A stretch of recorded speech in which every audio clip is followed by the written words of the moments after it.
ওয়াল আসর, আসর মানে হলো সময়, আসর মানে হলো কাল। আল্লাহ বলেন সময়ের কসম, ওয়াও শব্দ দিয়ে কসম করেছেন আল্লাহ। সময়ের কসম, কালের কসম।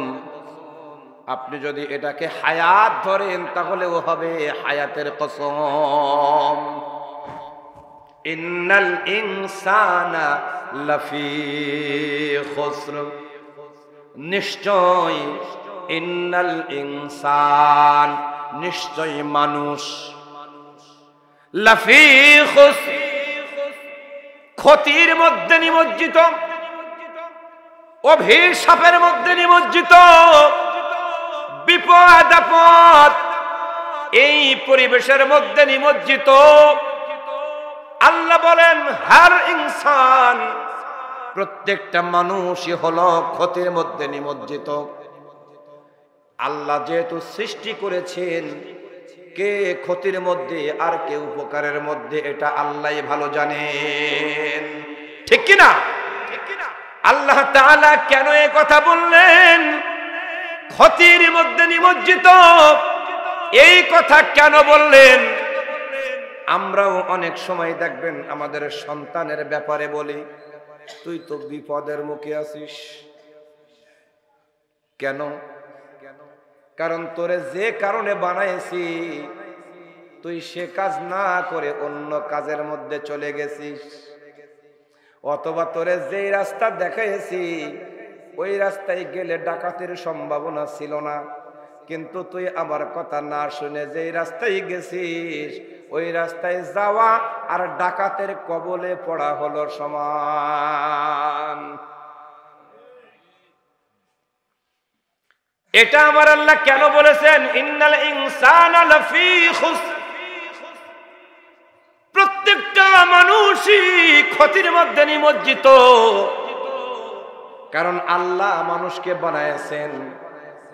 আল্লাহ কেন মানুষকে বানিয়েছেন? ওয়ামা খালাকাতুল জিন্না ওয়াল ইনসা ইল্লা লিয়াবুদুন। আল্লাহ বলে আমি মানুষ এবং জিনকে সৃষ্টি করেছি একমাত্র, শুধুমাত্র, কেবলমাত্র আমার ইবাদত, আমার বন্দেগী, আমার গোলামি করার জন্য। এই বান্দা যখন আমার ইবাদত ছেড়ে দেবে তখন বান্দার জীবনের কল্যাণও হারিয়ে যাবে। এজন্য আল্লাহ বলতেছেন তোমরা মানুষরা ক্ষতিগ্রস্ত। কেন ক্ষতিগ্রস্ত? কারণ তোমারে বানাইছি আমি আল্লাহ। আমি তোমারে যেই রাস্তা দেখাইছি ওই রাস্তায় তুমি না গেলে তোমার বিপদ আসন্ন। আমি আল্লাহ তোমাকে তৈরি করেছি, তোমাকে রাস্তাও দেখায় দিয়েছি। ওয়া আলাল্লাহি কসদুস সাবিলি ওয়া মিনহা জাইর। আল্লাহ বলে আমি প্রত্যেকটা মানুষকে তার নির্দিষ্ট রাস্তা দেখায় দিয়েছি। ইন্না হাদাইনাহুস সাবিলা ইম্মা শাকিরান ওয়া ইম্মা কাফুরা। তুমি যদি ইচ্ছা করো আমার দেখানো পথেও তুমি চলতে পারো ও গোলাম, আবার তুমি যদি ইচ্ছা করো ওই আব্দুল্লাহ বিন উবাই, আবু জেহেল, ফেরাউন, নমরুদের পথেও তুমি হাঁটতে পারো। আমি তোমারে নিষেধ করব না, তোমারে ঠেকাবো না, কারণ আমি আল্লাহ দেখতে চাই কে ভালো কাজ করেছে আর কে মন্দ কাজ করেছে। এখন আমি আল্লাহ দেখতেছি তুমি মানুষ, তুমি ক্ষতির মধ্যে চলে গেছো। তোমার ক্ষতি ছাড়া, তোমার লস ছাড়া আমি আর কিছু দেখতে পাই না। এই জন্য আল্লাহ বলেন ইন্নাল ইনসানা লাফি খুসর, নিশ্চয় সমস্ত মানুষগুলো ক্ষতির মধ্যে নিমজ্জিত। এত বড় ক্ষতি আসমান জমিন লিখে দিলেও এই ক্ষতি থেকে বাঁচা যাবে না। আল্লাহ বলে প্রত্যেকটা মানুষ, হার ইনসান ক্ষতির মধ্যে নিমজ্জিত। এখন সবাই যদি ক্ষতির মধ্যে যায় তাহলে আরামের মধ্যে যাবে কে? এজন্য আল্লাহ বলেন ওই ক্ষতির মধ্য থেকে বাঁচতে পারবে হলো তারা। কারা? জোরে বলেন কারা? আল্লাহ বলছে তারা। আমি জিজ্ঞেস করলাম কারা, মানে ওই যে উবাইদুল কাদেরের মতো, এরা কারা, কোথা থেকে এলো?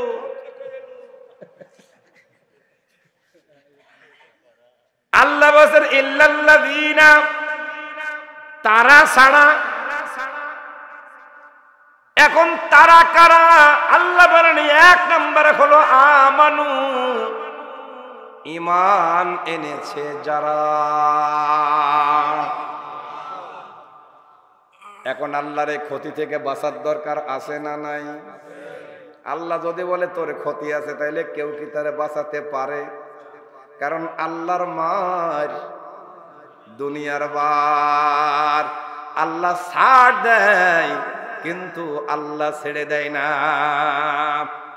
আল্লাহ ফেরাউনকে ছাড় দিয়েছে, নমরুদকে ছাড় দিয়েছে, আবু জেহেলকে ছাড় দিয়েছে, এই নব্য নমরুদ এদেরকেও আল্লাহ ছাড় দিয়েছে 16 বছর।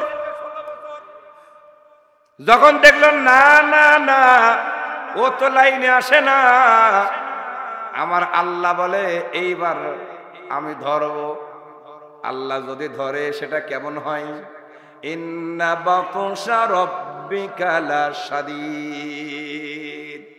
আল্লাহ বলে তোমার রব যখন ধরে সেটা চূড়ান্ত ধরা হয়ে যায়। আল্লাহু আকবার। আল্লাহ বলে সবাই ক্ষতির মধ্যে নিমজ্জিত, ইল্লাল্লাযীনা আমানু, শুধুমাত্র ওরা ছাড়া যারা আমার উপরে ঈমান এনেছে, আমার নবীর উপরে ঈমান এনেছে, আমার কিতাবের প্রতি ঈমান এনেছে, আমার ফেরেশতাদের প্রতি ঈমান এনেছে, যারা আখিরাতের প্রতি ঈমান এনেছে, তাকদীরের ভালো আর মন্দের প্রতি ঈমান এনেছে। এখন আপনি আমি কি ঈমানগুলো আনতে পেরেছে কিনা এটা পরীক্ষা করতে হবে। আপনি যদি ঈমানদার হন, তাহলে আল্লাহ ছাড়া কারো প্রতি আর বিশ্বাস রাখতে পারবেন না। যেই ঈমানদারের দিলের মধ্যে আল্লাহ থাকে, ওই ঈমানদারের দিলের মধ্যে অন্য কেউ থাকতে পারে না। কারণ আল্লাহ এত ছোট নয়, আপনি আল্লাহকেও জায়গা দেবেন, আবার ভগবানকেও জায়গা দেবেন, যিশুকে জায়গা দেবেন, দুনিয়ার বড় বড় ওলি আউলিয়া তাদের উপরেও জায়গা দেবেন। এই জমিনের মধ্যে এমনও অনেক নাদান মানুষ আছে, তার পীর সাহেবকে এত মানা মানে যত আল্লাহকেও মানে না। আবার মজার বিষয় হলো, ওই পীর সাহেবের মাইক্রোস্কোপ যন্ত্র দিয়েও দাড়ি পাওয়া যায় না, আছে না? ওরে শয়তান, টাটকা শয়তান এগুলো। মুরিদরা গান গাই, বলে পানির তলে আগুন জ্বলে। কিসের তলে? জীবনে শুনছেন নি? হ্যাঁ, বলে পানির তলে আগুন জ্বলে। এটা সম্ভব? পানির তলে আগুন জ্বলা সম্ভব? কেমনে জানেন? গাঁজা খাইলে। কি খাইলে? রাস্তাও তো উপরে থাকে। রাস্তা কোন জায়গায়? উপরে। কি রে, যাওয়ার সময় রাস্তার নিচে দেখলাম, এখন আসার সময় উপরে দেখলাম। তার মানে ও কি ওর মধ্যে আছে? তো গাঁজাখোরদের কাছে এটা সম্ভব। পানির তলে আগুন জ্বলে, বান বাতাসে নেভে না, বলে আমার বাবার মুরিদ হলে নামাজ রোজা লাগে না। আল্লাহ বলে ওয়াকিমিস সালাতা লিযিকরি, ও মুমিন আমার শরণার্থে তোমরা নামাজ আদায় করো। কয় ওয়াক্ত? আরো জোরে বলেন, কয় ওয়াক্ত? 5 ওয়াক্তের পাশাপাশি তাহাজ্জুদ পড়ার কথাও আল্লাহ বলেছেন। অথচ এই বদমাইশেরা বলে আমার বাবার মুরিদ হলে নামাজ রোজা লাগে না। আর বাংলাদেশে একজন স্বীকৃত বেশ্যা আছে, সংসদ ভবনে যার জায়গা দিয়েছিল মমতাজ, 3 টাকার নর্তকী, ঠিক কিনা বলেন? আমাদের পবিত্র মহান সংসদকে গান করে করে নাপাক করে দিয়েছে ওই শয়তানরা, কথা কোন ঠিক কিনা? নর্তকীরাও সংসদে উঠেছে, জুকাররা সংসদে উঠেছে, চোর গুন্ডা বাটপার বদমাশ লুচ্চারা সংসদে উঠেছে। এই হারামখোরদের সময়, কথা কোন ঠিক কিনা? সংসদটাকে অপবিত্র করে দিয়েছে। ওই শয়তান মমতাজ বলে আগে করো রে মন আখেরের কাজ, ধ্যান যোগে হয় দিলের নামাজ। ও তোমার পাঞ্জে গানা নামাজ পড়া লাগবে না, লাগবে না। কোরআন শরীফ 90 পারা, হুজুর রাতা মানে না। কোরআন শরীফ কয় পারা? আরো জোরে কোন কয় পারা? কিন্তু ওই শয়তানটা বলেছে কোরআন শরীফ 90 পারা। বলে 60 পারা হলো বাতেনি আর 30 পারা হলো জাহেরি। ওর জাহেরের খবর নাই, ও বাতেন নিয়ে টানাটানি করে। এই জন্য আমিও বলি, এই বাতেনি আলেম যদি কোনো জায়গায় পাওয়া যায়, বাতেনি লোক যদি কোনো জায়গায় পাওয়া যায়, ওরে মারবেন বাতেনে নিয়ে, মানে স্টেজের পিছনে নিয়ে। তাও সব জায়গায় মারা যাবে না, মারতে হবে বাতেনে। কোন জায়গায়? আলগা করে ঝাড়তে হবে। এই শয়তানগুলা ইসলামকে ডিভাইডেড করে দিয়েছে, ঠিক কিনা বলেন? এই জন্য বন্ধুরা আমার, যেই দরবারে নামাজ নাই ওই দরবারে যাওয়াও জায়েজ নাই। যেই দরবারে কোরআন নাই ওই দরবারটা হলো শয়তানের দরবার। নামাজের সবক দেবে, কোরআনের সবক দেবে, বেপরদায় থাকা যাবে, বেপরদায় থাকা যাবে, বেপরদায় থাকা যাবে না। এই সবক যেখান থেকে আসবে আপনি মুরিদ হন, আমার কোনো বাধা নাই। কিন্তু যেখানে কোরআন থাকবে না, নবীর সুন্নাত থাকবে না, আল্লাহ ইসলাম থাকবে না, নামাজ থাকবে না, ওই পীরের কাছে যাব হারাম, হারাম, হারাম, হারাম, 100 বার হারাম। কথা বুঝাইতে পারেন? এখন আল্লাহ রাব্বুল আলামিন বলে ইন্নাল ইনসানা লাফি খুসর। আমি দেখতেছি সব মানুষ ক্ষতির মধ্যে নিমজ্জিত, কিন্তু সুসংবাদ তাদের জন্য, ইল্লাল্লাযীনা আমানু, যারা ঈমানদার হবে, ওই ঈমান আনবে সব কিছুর উপরে। আমি যা যা বলে দিয়েছি, এই ঈমানদারদের জন্য সুসংবাদ, ওই ঈমানদারেরা ক্ষতি থেকে বেঁচে যাবে। তারপরে আল্লাহ বলেছেন ওয়া আমিলুস সলিহাত। শুধু ঈমান আনলেই চলবে না, কালেমা বাতাও, লা ইলাহা ইল্লাল্লাহ মুহাম্মাদুর রাসূলুল্লাহ, এটা বলে আবার ও কি ঈমানদার? কথা কয় না। আল্লাহ তো পাগল না, এই জন্য এটা বলে দিয়েছে সাথে সাথে, তুমি ঈমানদার হবা আমলের সাথে। আমল ছাড়া ঈমানের দাম, জোরে বলেন, আমল ছাড়া ঈমানের দাম আছে? ঈমানদার তো কিন্তু ওটা মসজিদে যায় না। আল্লাহ বলে বাইনাল আবদি ওয়া বাইনাল কুফরি তারকুস সালাত। একজন মুসলমান আর একজন কাফেরের মধ্যে পার্থক্যই হলো নামাজ। ও যদি মুমিন হয় তাহলে নামাজ ছাড়তে পারবে, কিন্তু নামাজ পড়ে না 6 দিন, মসজিদে একদিন যায়, সবার সামনের কাতারে থাকে, গরদের পাঞ্জাবি গায়ে, আছে না নাই? যে ব্যক্তি নামাজ পড়ে না ওই ব্যক্তি ঈমানদার হতে পারে না। লিখে নিয়ে যান,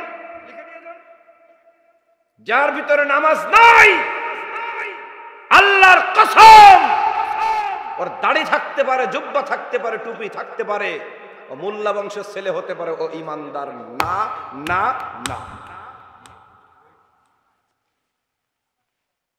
এই জন্য আল্লাহ ওয়া আমিলুস সালিহাত, ওয়া আমিলু, আমালুন মানে কাজ, সালিহাত মানে নেক, ভালো, উত্তম।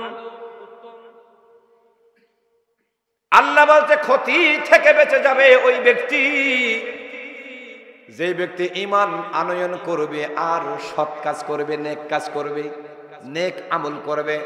আমল দুই প্রকার, একটা হলো নেক আমল আর একটা হলো বদ আমল।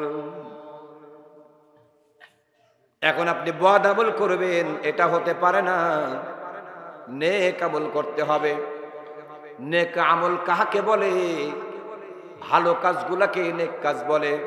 নামাজ পড়া ভালো কাজ, কোরআন তেলাওয়াত করা ভালো কাজ, জিকির আজকার করা ভালো কাজ, পর্দায় থাকা ভালো কাজ, স্বামীর খেদমত করা ভালো কাজ, স্ত্রীর খেদমত করা ভালো কাজ, সন্তানকে মানুষের মতো মানুষ বানানো ভালো কাজ, আলেম বানানো ভালো কাজ, দান সৎকা করা ভালো কাজ, সিগারেট খাওয়া ভালো কাজ। কয়টা মনে করেন তালে পড়ে কয়ে দেবে, তো তালে মাতাল যাতে ঠিক না, যাতে মাতাল তালে ঠিক। আল্লাহু আকবার, আলহামদুলিল্লাহ। ভালো কাজের কোনো শেষ নেই, ঠিক কি না? কিন্তু যারা সিগারেট খাবে, বিড়ি খাবে, গাঁজা খাবে, তারা কি ভালো কাজ করবে? না না না। আপনাদের মধ্যে আছে নাকি? সুবহানাল্লাহ। যাক গাঁজাখোর ওয়াজও শোনে। বাবা একটা হাদিস পড়ে আমিও আশ্চর্য হয়ে গেছি। আপনাদেরকে আমি একটা অনুরোধ করি, রাখতেও পারেন নাও পারেন, আপনাদের ব্যাপার। যারা নামাজ কালাম পড়েন সাধারণত, যদি আপনি সিগারেট খান তাহলে আপনার মসজিদে যাওয়ার দরকার নেই। এটা হলো কড়া কথা। তার কারণ কি জানেন? আপনার যেয়ে কোনো লাভ নাই। নবী অনেকে বলে যে সিগারেট কি হারাম নাকি? আপনি বলেন কি? বলে মাকরু। তো যা মাকরু তাই তো হারাম। আর মাকরু কি যেন তেন মাকরু? মাকরু তাহরিমি। মাকরু কয়টা? কথা কয়টা? তাহরিমি, তানজিহি। তানজিহি মানে ঘষে ঘষে বানা যায়, চালানো যায়। আর তাহরিমি, তাহরিম, হারাম থেকে তাহরিম। সিগারেট খাওয়াটা হলো হারাম। কুল্লু মুসকারিন খামর, তিরমিজির হাদিস। কুল্লু মুসকারিন খামর। মুস্কার শব্দের অর্থ হলো নেশাদার দ্রব্য।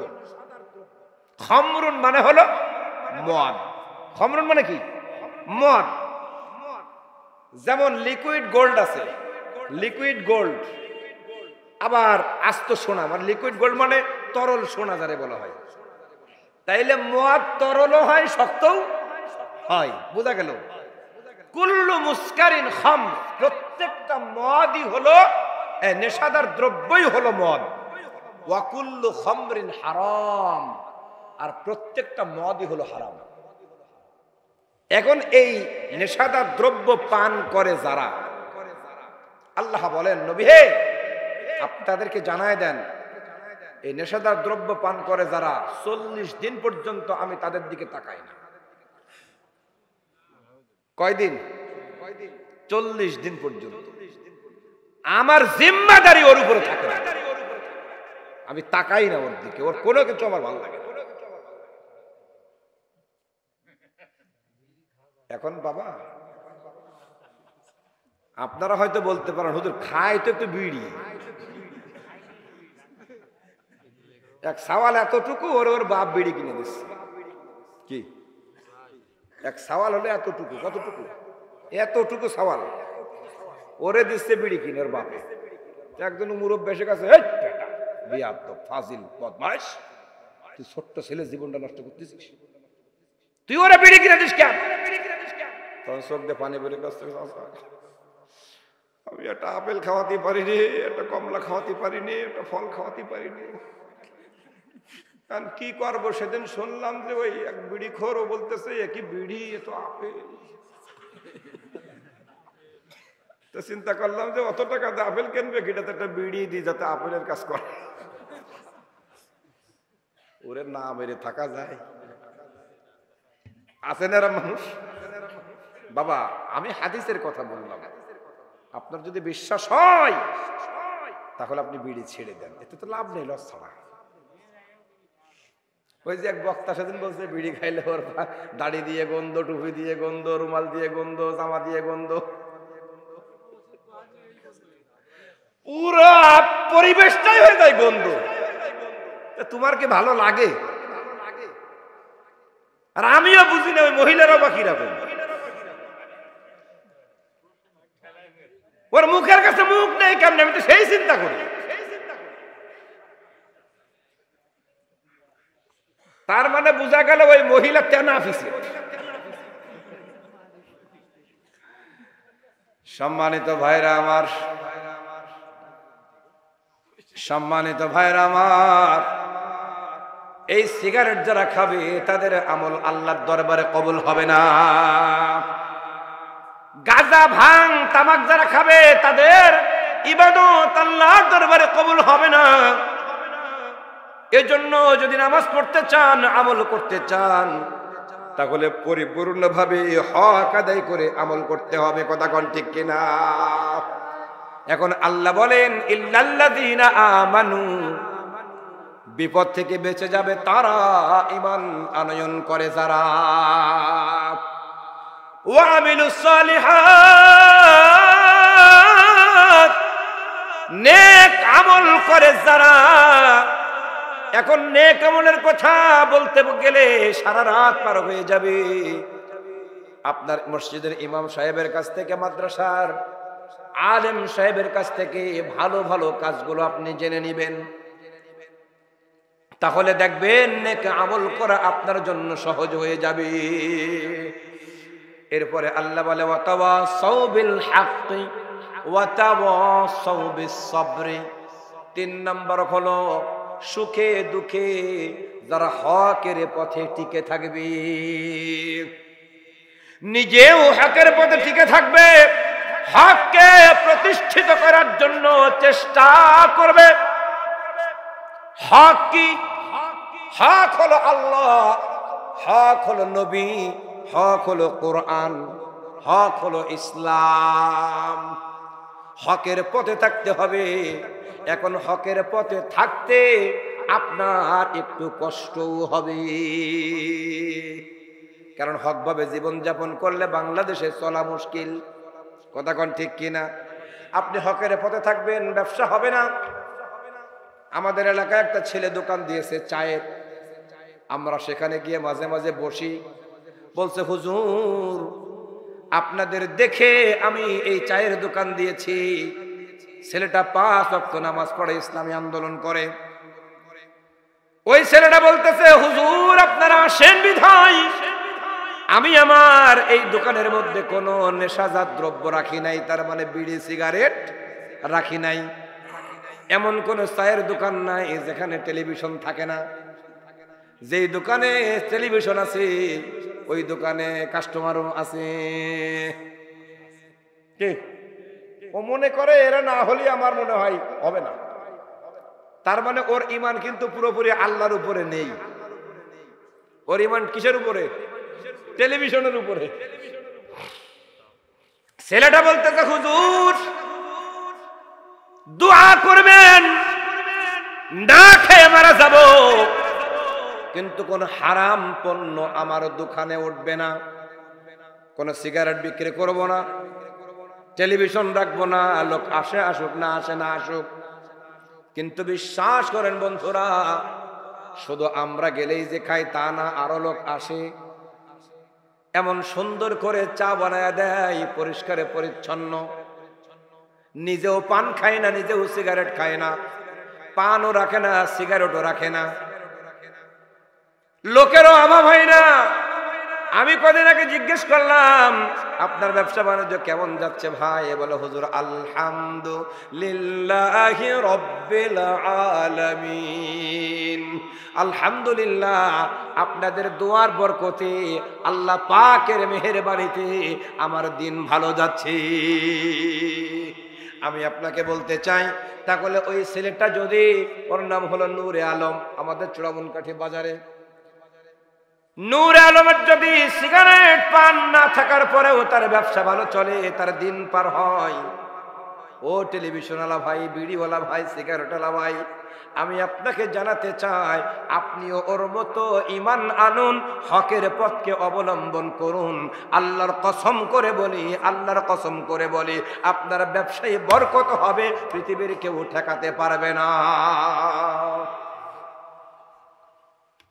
এখন এই হকের আলোচনা যদি করতে চাই, সারা রাত পার হয়ে যাবে। যে ব্যক্তি হকের তাকিদ দেবে, দাওয়াত দেবে, নিজে মানবে, আল্লাহ বলেন ওই ব্যক্তি আমি যত আযাব আর গজব দেব, দুনিয়াবি আযাব হোক আর আখিরাতি আযাব হোক, ওই আযাব থেকে ওই ব্যক্তি বেঁচে যাবে। এজন্য নিজেও সৎ পথে চলা লাগবে, হকের পথে নিজেও থাকা লাগবে, আবার অন্য কেউ হকের পথে রাখা লাগবে। ঠিক কিনা? সম্মানিত বন্ধুরা আমার, এই জন্য কেউ যদি হকের পথে থাকতে চাই, এর কিছু প্রমাণ আপনি পাবেন। আপনি কেমনে পাবেন? আমার আল্লাহ রাব্বুল আলামিন কোরআনে কারীমের মধ্যে এমন কোনো বিষয় নেই যা জানায় দেয় নাই। এখন হক কারা, বাতিল কারা, কেউ যদি জানতে চায়, আমার আল্লাহ কোরআনে পাকের মধ্যে সূরা নিসার ৭৬ নম্বর আয়াতে কারিমায় বলেন, আল্লাযীনা আমানু ইউকাতিলুনা ফি সাবিলিল্লাহ। যারা ঈমানদার, যারা হক, এরা জিহাদ করে, যুদ্ধ করে, দল করে আল্লাহর পথে। কার পথে? যুদ্ধ যদি হয় তাহলে কার পক্ষে? আল্লাহ এবং রসুলের পক্ষে থেকে তারা যুদ্ধ করে, জিহাদ করে। আর যারা কাফের, আমার আল্লাহ বলেন ওয়াল্লাযীনা কাফারু ইউকাতিলুনা ফি সাবিলিত তাগুত। আর যারা কাফের, বেঈমান, মুনাফিক, তারা আল্লাহর পথে যুদ্ধ না করে, জিহাদ না করে, তাগুতের পক্ষে থেকে জিহাদ করে। এখন তাগুত কারা? তাগুত হলো যে নিজেই খারাপ পথে চলে, সে না, নিজে খারাপ পথে চলে, অন্য কেউ খারাপ পথে চলার আদেশ দেয়, এই লোকটাকে আরবিতে বলা হয় তাগুত। যে নিজে খারাপ। শয়তানকেও যদি আপনি মানে সূক্ষ্মভাবে বুঝতে চান, শয়তানও তাগুত না। যদি বলেন হুজুর এ কি বললেন, আমি এই জন্য বলতেছি, কিয়ামতের ময়দানে যখন বলবে, এই বুরহান তুই খারাপ কাজ করলি কেন, ও বলবে আল্লাহ আমি কি বুঝি যাও, ও শয়তান আমার করাইছিল। ও শয়তান যদি আমার না করাইতো আমি কি গান বাজনার ওখানে যাইতাম? এবার শয়তানটা ডাক দেবে, এই তুই এদিকে, তুই ওরা শয়তানের পথে নিছিস, খারাপ পথে নিছিস। বলছে আল্লাহ না, আপনার নবীরা তো দলিল দিয়ে ডাকছে, কোরআন দিয়ে ডাকছে, হাদিস দিয়ে ডাকছে, ওলামায়ে কেরাম অনেক কিছুর মাধ্যমে ডাকছে। কই আপনি দেখান, আমি একটা আয়াত দিয়ে ওরা ডাকিছি খারাপ পথে। মাল কত বড় চালাক, বলে আমি তো কোনোদিন ডাকি নাই। ও নিজে হলো আমার চেয়ে বড় শয়তান, তার প্রমাণ নেন। বলে কেমনে নেব?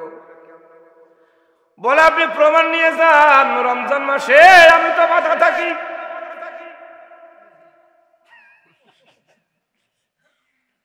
রমজান মাস আসলে পরে আমাকে শৃঙ্খলাবদ্ধ করা হয়, আপনি তো করান, কিন্তু রোজা রাখেনি কেন?